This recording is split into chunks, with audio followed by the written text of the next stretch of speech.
আসসালামু আলাইকুম। আশা করি সবাই ভালো আছেন, সবাই সুস্থ আছেন।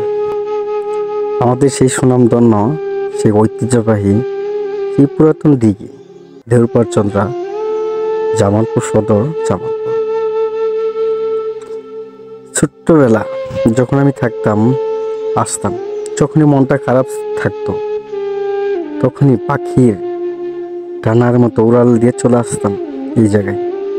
খুবই ভালো লাগতো তখন আমার কাছে। আগে উন্মুক্ত ছিল, এখন উন্মুক্ত নেই, সন্ধ্যার পরে অবস্থান করা নিষেধ। তো যাই হোক, সবকিছু পরিবর্তনশীল, আল্লাহর সৃষ্টির জগৎে পরিবর্তনশীল। যেখানে বসত বাড়ি হবে না সেখানে বসত বাড়ি হবে। আসলেও যাদের এই দিঘি, তারা হয়তো অন্য কিছু করবে, এখানে করুক, সমস্যা নেই, তবে ভালো লাগে। সেই ঐতিহ্যবাহী দিঘি খুবই সবারই পরিচিত, সেই ছোট্ট কাল থেকে। পরবর্তী প্রজন্ম যারা আসবে তারা হয়তো এই মুখ পাচ্ছে না, পারবে না। আমার মনে হয় এই সৌন্দর্যে ঐশ্বরিকে ভরা এই দিঘিটা খুবই সুন্দর। মনটা জুড়ায় যায়, প্রাণটা জুড়ায় যায়। যে কোনো অনুষ্ঠান বা কোনো বিশেষ দিন আসলে, যেমন ঈদের দিন, তারপর পয়লা বৈশাখ, যে কোনো বিভিন্ন উৎসবের দিন মানুষ জাঁকজমকপূর্ণ থাকবে সেই ঐতিহ্যবাহী এই দিঘির পাড়ে।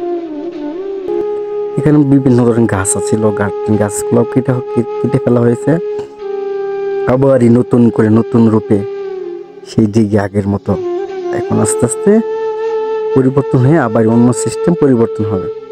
অনেক এখানে সতর্ক বিজ্ঞপ্তি দেওয়া হয়েছে, অনেক কিছু দেওয়া হয়েছে নিষেধ। তো সকলেই এই দিঘিটা পরিচিত সকলের কাছে।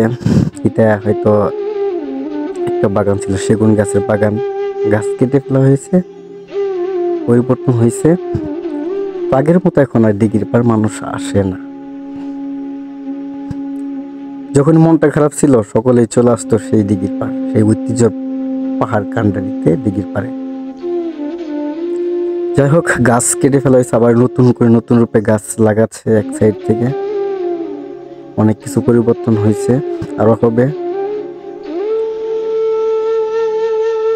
যারা দেখবেন তারা দেখতে পাচ্ছেন অনেক সুন্দর নৈসর্গে ভরা এই দিঘির পাড়। খুবই ভালো লাগতো আমার কাছে। এখনো বিকেল বেলা মনটা চলে আসে সেই দিঘির পাড়ে এসে আড্ডা দিই, বন্ধু বান্ধবের সাথে সবাই মিলে এই দিঘির পাড়ে আড্ডা দিই এখন। তো যাই হোক, সকলে ভালো থাকবেন, এখানে বেড়াতে আসবেন।